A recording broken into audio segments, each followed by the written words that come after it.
In 1288, the Mongol Empire sent 400 warships and 50,000 warriors to conquer Vietnam. The Mongols had conquered China, crushed empires across Asia, and never lost a major campaign. Vietnam seemed like it would fall within weeks, but the Vietnamese had a plan so brilliant it would destroy the entire Mongol fleet in a single afternoon using nothing but wooden stakes hidden underwater. This is the story of how Vietnamese General Tran Hung Dao turned a river into the world's deadliest trap, how 50,000 Mongol warriors sailed into a channel at high tide, and when the tide went out, 400 ships were impaled on thousands of iron-tipped stakes that had been waiting beneath the water. The Mongols never invaded Vietnam again. This is the Battle of Bach Dang River. To understand why this battle was so brilliant, you need to understand who the Mongols were in 1288. The Mongol Empire under Kublai Khan was the largest empire in human history. They'd conquered China, Korea, Russia, Persia, and Central Asia. They'd destroyed every army that opposed them. Kublai Khan had already tried to invade Vietnam twice. In 1258 and 1285, Mongol forces attacked but were forced to retreat due to heat, disease, and Vietnamese guerrilla tactics led by General Tran Hung Dao. Both times, Tran Hung Dao used the same strategy. Avoid direct battle, attack supply lines, use the jungle and heat to wear down Mongol forces, then strike when they were weakest. But Kublai Khan was tired of failures. In 1287, he assembled the largest invasion force yet, 400 warships carrying 50,000 warriors. This time, they would attack by sea, sailing up Vietnamese rivers to strike the capital directly. The plan was brilliant. Vietnamese guerrilla tactics worked in jungles, but they couldn't hide from a massive fleet sailing up a river. The Mongols would bypass all defenses. Tran Hung Dao knew they would come, and he knew exactly which river they would use, the Bach Dang River. Wide enough for large ships, deep enough at high tide, and the most direct route to the capital. The Mongols would have to use this river, and Tran Hung Dao was going to turn it into a killing field. Here's what he did. This is where the genius begins. For months before the invasion, Vietnamese workers drove thousands of wooden stakes into the Bach Dang riverbed, 10 to 12 feet long, sharpened to points, tipped with iron. The stakes were placed at precise locations. Engineers had studied the river for years. They knew where the channel was deepest, where ships would sail, and they placed stakes at the perfect depth. At high tide, the stakes would be completely underwater, invisible. But at low tide, the water would drop 8 to 10 feet, and the stakes would be exposed like a forest of spears. The entire riverbed became a hidden weapon. Thousands of iron-tipped stakes waiting underwater, invisible, silent, deadly. But this was only half the plan. The genius was in how Tran Hung Dao would lure the Mongol fleet onto them. In January 1288, the Mongol fleet arrived. 400 warships, 50,000 warriors. Mongol commanders saw Vietnamese ships at the river mouth, small vessels, lightly armed, clearly outmatched. The Vietnamese ships turned and fled up the river. This was exactly what Tran Hung Dao wanted. The Mongol fleet gave chase. 400 warships sailed into the Bach Dang River at high tide, pursuing what looked like a retreating Vietnamese navy. The timing was perfect. High tide meant deep water. The underwater stakes were 15 feet below the surface, completely invisible. The Mongol fleet sailed over them without knowing what waited beneath their hulls.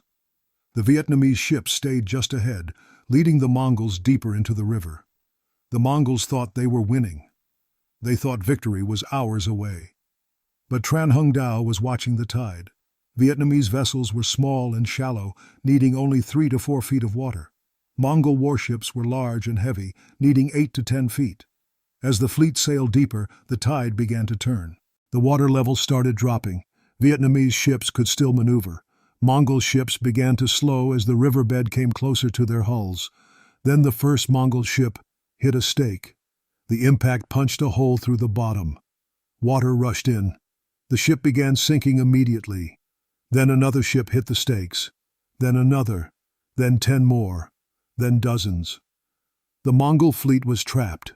400 ships in a narrow channel. The tide was still going out. The water level was still dropping. And beneath them, thousands of iron-tipped stakes were rising toward their hulls. Mongol commanders tried to reverse course, but the river was too narrow and crowded.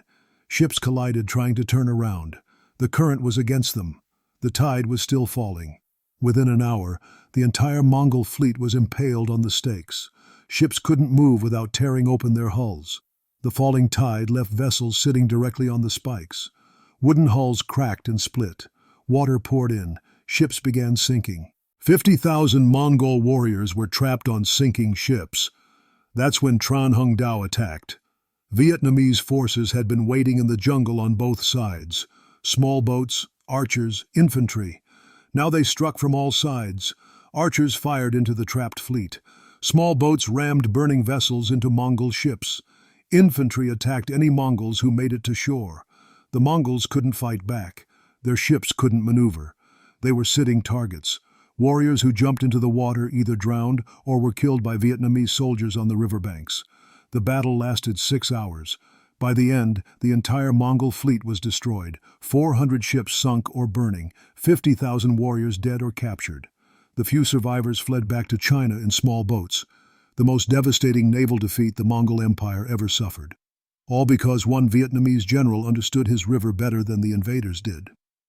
What made this strategy so brilliant?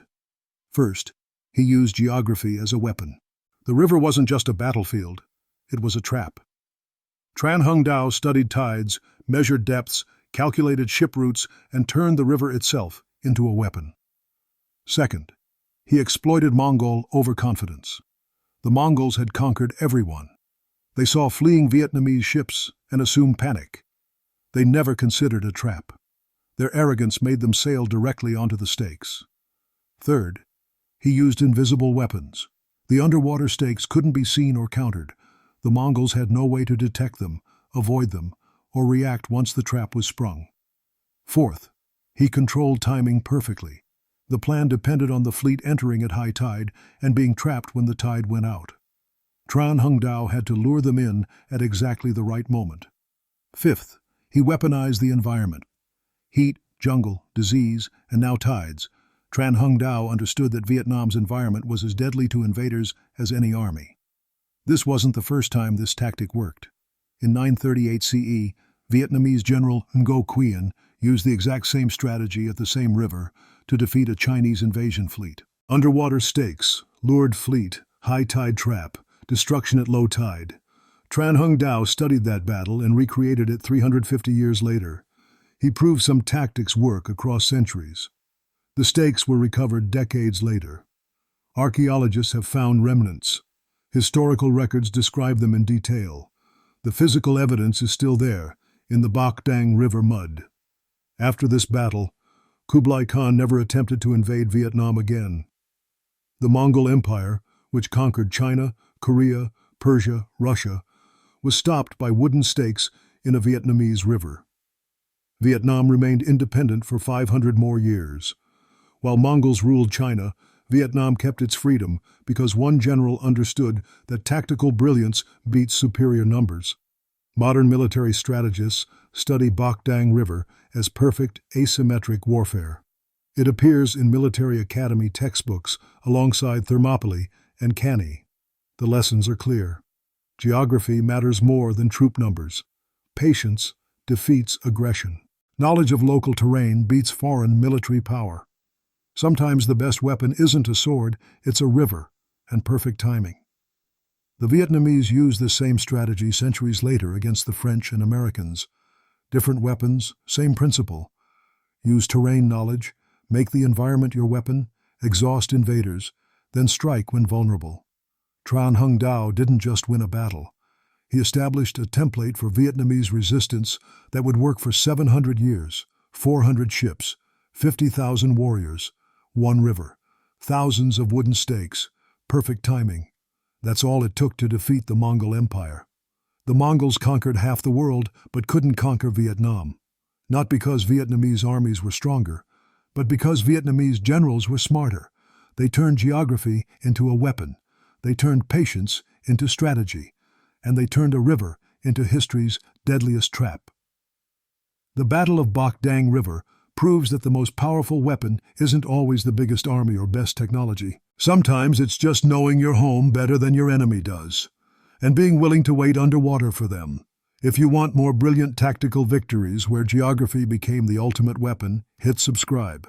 Next video, how Swiss mountaineers turned alpine passes into death traps. Drop a comment. What other battles were won through tactical genius rather than military strength? Thanks for watching, and I'll see you in the next one.